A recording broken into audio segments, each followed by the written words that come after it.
Batik menurut saya adalah sebuah karya dari para leluhur kita dulu, di mana batik juga merupakan sebuah proses untuk berlatih sabar yang ditanamkan oleh leluhur kita dulu. Kalau sampai sekarang kita masih bisa menjaga sebuah karya batik, berarti masih ada media secara alami yang membimbing kita untuk berlatih sabar, menggunakan canting, membuat berbagai macam ornamen, mengekspresikan sesuai dengan apa yang diinginkan dalam bentuk sebuah karya. Dan juga dalam proses pewarnaan juga kita harus merencanakan dari awal, sehingga selain berlatih sabar, kita juga berlatih untuk menentukan visi, karena dalam konteks batik kita harus merencanakan pewarnaan dari awal, sehingga kalau kita tarik dalam kehidupan, sama aja kita merencanakan kehidupan kita untuk ke depan seperti apa.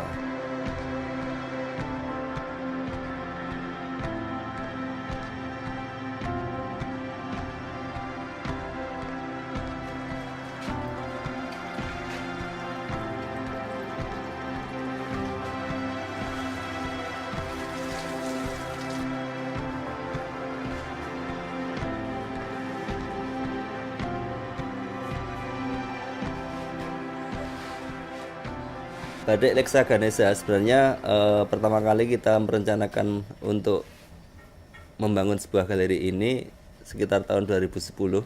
Berawal ketika saya sering diskusi dengan Mas Aprat Koswaji, anaknya Pak Koswaji, Romo Koswaji. Mas Aprat dengan stylenya yang karakternya yang khas tentang abstrak, coba ingin mengembangkan gimana sih abstrak bisa diterima tapi tidak menimbulkan nilai dari karakter dari batik. Dari sekian banyak waktu bertemu, mengerucut pada sebuah ide untuk coba mengembangkan, menggabungkan karya abstrak dengan isen-isen batik atau dengan motif batik tradisional yang sudah eksis di beberapa tempat.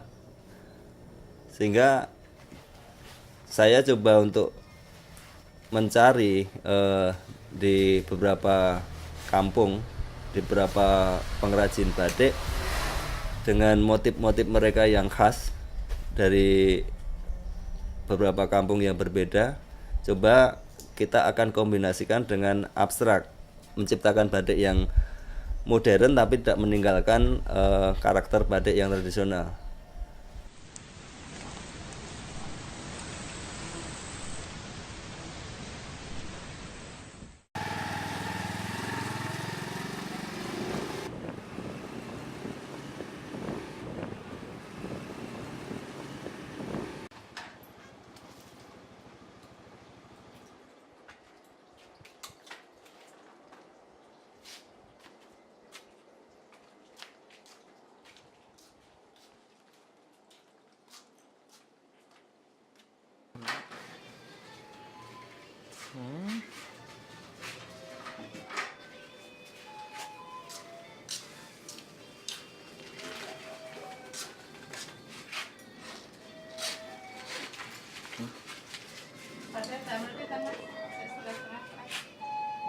Karet mana Mbak?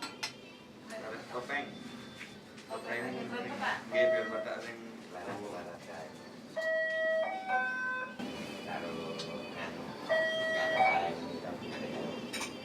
Nek niki njang sing marapine digosok. Sopas pol. Soale lagi sepuh main lagu budupe mangke kirang anu. Main anu sae. Nah, seperti itu. Kae pemrosot. Ah. Panggilan rumit ta? Nggih.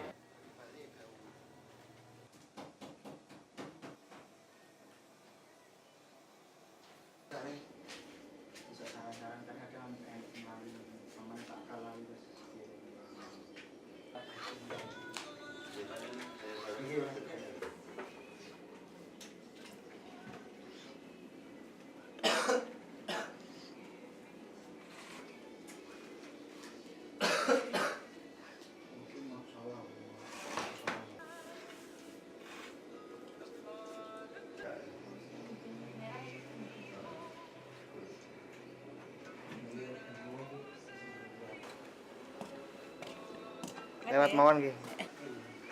Iya, biar awak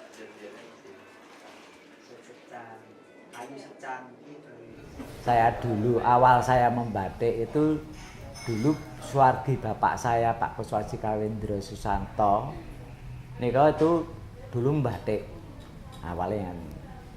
Nah, terus dengan sendirinya kula sebagai putranya melihat setiap hari. Nah, kemudian saya belajar batik tahun 68 gitu. Kemudian bapak kula nika rumiyin sering menjual apa itu pola di tempatnya Pak Narjo. Terus di situ ada kumpul yang namanya Pak Bagong, Pak Mujita, terus banyaklah pelukis-pelukis seperti Pak Tino Sidin, Pak Tino Sidin. Kemudian membuat lukisan. Ternyata hasilnya bagus. Pak Bagong punya ide mengumpulkan pelukis-pelukis batik. Itu mulai tahun 69 kalau nggak salah. Di situ kumpul seniman-seniman termasuk saya, Mas Saprat, Mas Dewo, Bodo, Bambang Dung, banyak sekali. Nah, kemudian Pak Bagong punya ide dikasih namanya Banjar Barong.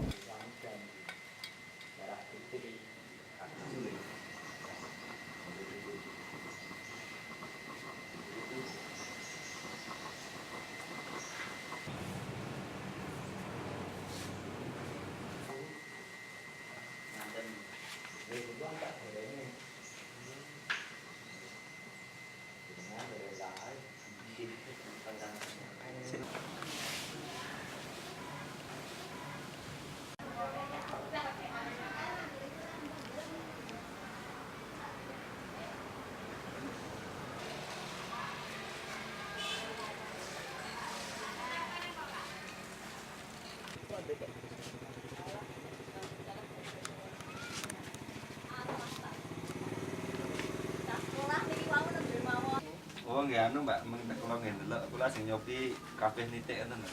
Ya pokoke macam-macam nitik kae. Wis terus. Nembok keten iki terus lah.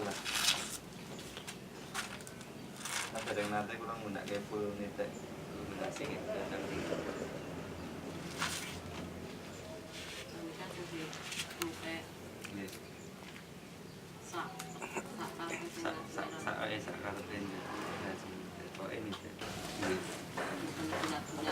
Kolaborasi yang kita lakukan, misalkan kita kolaborasikan, kita bikin motif abstrak, terus komunitas ibu-ibu sebenarnya yang ada di Desa Kembang Songo, Jetis, Bantul, mereka dengan motif nitiknya yang khas memang karakter kampung itu, mereka punya banyak macam jenis motif nitik, terus kita tentukan motif nitik mana yang bisa kita gunakan untuk sebenarnya semua bisa, coba yang enak dilihat untuk kombinasi dengan motif abstrak seperti apa.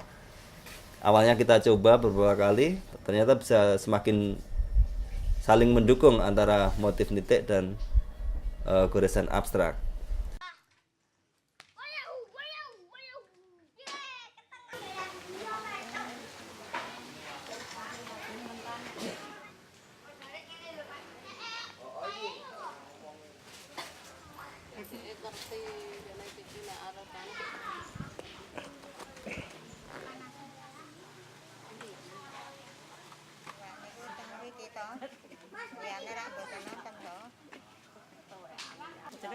Maju nek ono ya, Mas. Wong iso Mas belajari Mas. Kisaran nitik nggih. Terus selain itu juga di Imogiri di Karangtengah misalkan dengan Mbak Mufidah dan kelompoknya Desa Wisma di sana, coba kita juga berkolaborasi dengan mereka sekaligus dalam pewarnaan warna alam. Karena selama ini ya saya jarang melihat batik abstrak tapi menggunakan warna alam. Nah, ini sekaligus kita coba untuk membuat atau mencoba batik abstrak dengan kombinasi isen-isen tradisional dan kita explore warna alam yang bisa kita tampilkan untuk perpaduan karakter abstrak dan tradisional ini.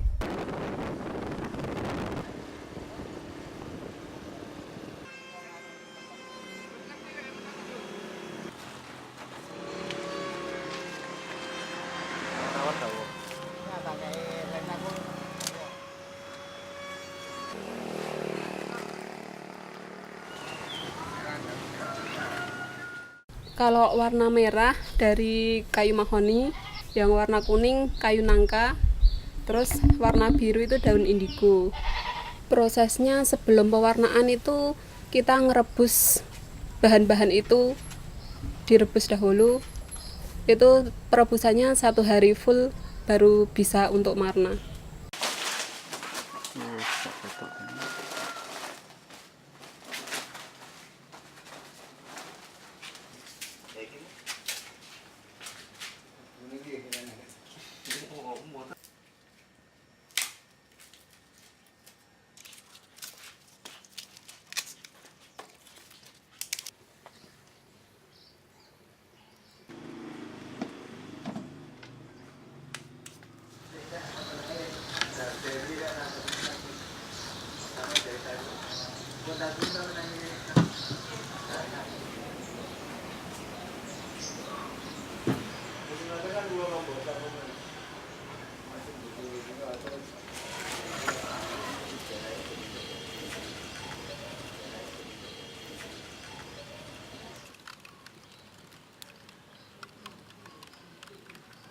Kali 3 monggo. Oke.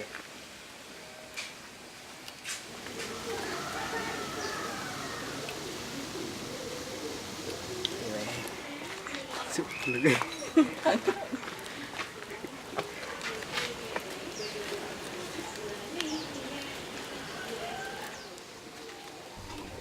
Ya, hambatan kita yang memang terasa ya bagaimana kita untuk mendapatkan pembatik yang muda. Karena dari beberapa grup perempuan yang berkolaborasi dengan kita, rata-rata umurnya itu lebih dari 50 tahun. Atau yang paling muda sekitar 40 tahun lah. Yang lainnya itu lebih dari 50-60 tahun. Dan ini yang menjadi tantangan sebenarnya. Bagaimana sih kita bisa terus mengundang teman-teman muda untuk berkreasi di dunia batik.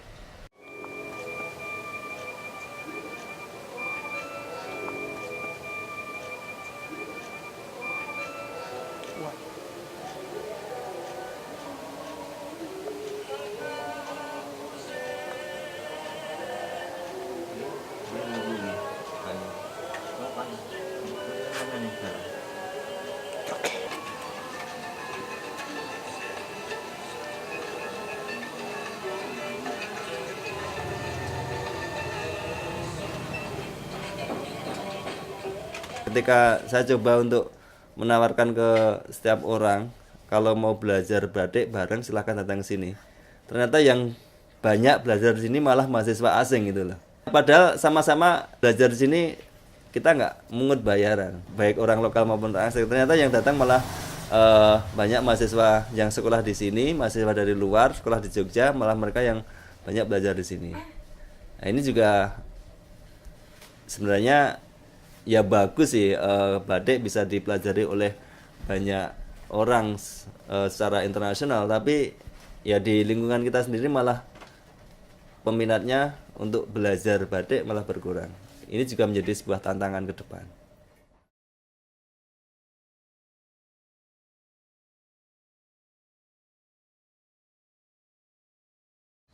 For me, batik is something really good, and I enjoy doing batik because this is very passionate process, and it takes really a lot of passion, but in the end I get the result that I really wanted before. And what I enjoy in abstract batik is that there is no mistakes in abstract. I study batik since September, and I'm not that good in batik, so I do a lot of mistakes, and even if I do them, I know that in the end, after the coloring, there will be no problem, because finally I will see something more interesting which was not planned before. So I'm not really nervous if I do any I mistakes. finished classes actually today. Today. Hari ini ada pentas di isi. Ini tempat untuk aku inspirasi. Semua seni, all the works are actually thing of inspiration to me really focus and work on what I want to learn in batik.